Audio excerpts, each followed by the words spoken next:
Imagine working your whole life, only to realize you'll never own a home. Sounds extreme, right? But for millions of young people in Western countries, it's a reality. Housing prices have exploded, wages have barely budged, and even renting feels impossible. Today, we're breaking down why this system is stacked against young people, and how it's changed since our parents' generation, and what you can actually do to take control of your future. Housing in big cities is expensive because demand far outpaces supply.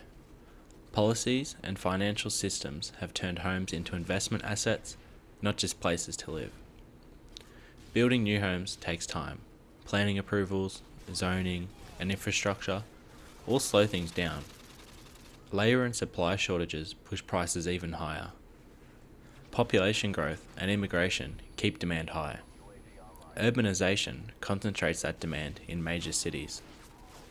Interest rates have been historically low for the past 20 years.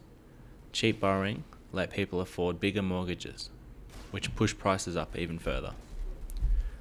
And even when rates rise, prices don't always fall, because supply is still scarce.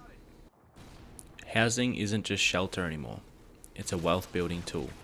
Investors, foreign buyers, and wealthy households see real estate as a safe bet. That creates competition, and regular people get pushed out of the market. It's not just supply and demand. Government policies often make things worse. First home buyer grants and tax breaks sound good, but they only boost demand without fixing supply, which just pushes prices higher.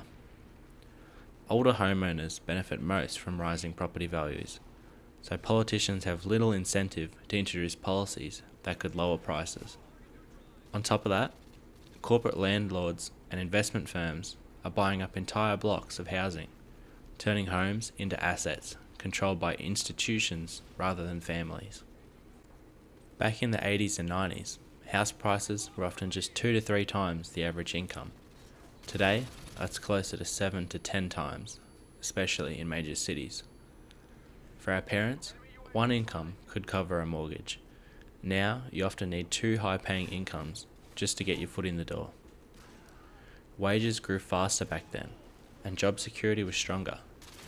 They didn't face stagnant wages or constant layoffs like we do today.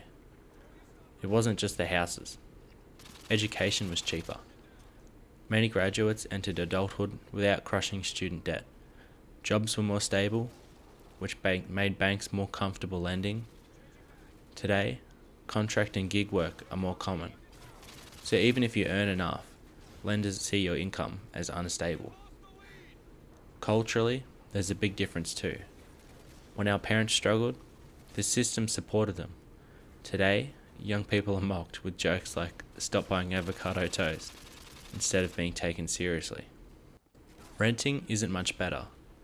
Vacancies are low, and landlords have all the leverage.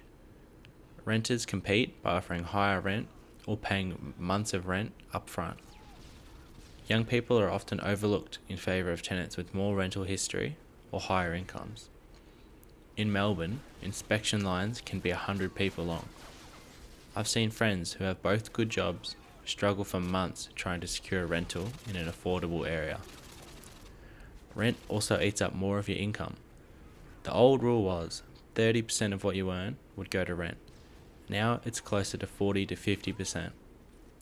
Add short leases, constant inspections, and the need to refurbish every move, renting isn't just expensive, it's exhausting. If housing keeps going this way, we risk a generation of permanent renters. Less wealth, less stability, and worse retirement outcomes. It also creates bigger social problems. Declining birth rates, people delay having their families, growing resentment between younger and older generations. Housing affordability isn't just an economic issue, it's shaping society itself. So what can we do? While the system is stacked against us, resourcefulness still matters. Living with roommates or renting spare bedrooms can cut housing costs. Moving to a cheaper town, or even a cheaper country if your job is remote, can help too. We can also rethink wealth building. Long-term renting, while investing in index funds or ETFs, can give you similar financial independence to owning a home.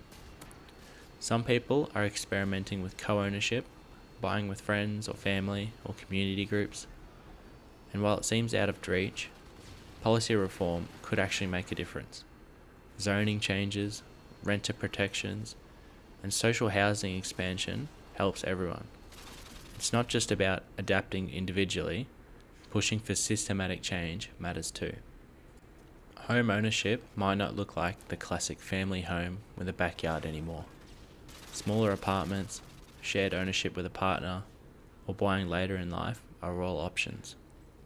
For some, long-term renting while investing can provide the same financial independence as owning a home. The real question is, do you need to own a house, or do you need the freedom and stability that comes with home ownership? Our generation might not all own houses, but if we're smart with our money, side hustles and investing, we can still build wealth and security, just in a way different than our parents did. And we can't ignore the emotional side. Not owning a home isn't just about money, it's about feeling unsettled, like life milestones are always out of reach. Housing has always been tied to adulthood, stability and family. Losing that rite of passage leaves young people feeling frustrated, anxious and resentful. For many, the hardest part isn't just affording a place, it's feeling like the system was designed to lock you out. Housing might never look like the classic dream we imagined, but that doesn't mean our generation can't build wealth, security and stability in our own way. Whether it's through smart investing, co-ownership, or just making the most out of your situation, there are always ways to win despite a system that isn't built for us.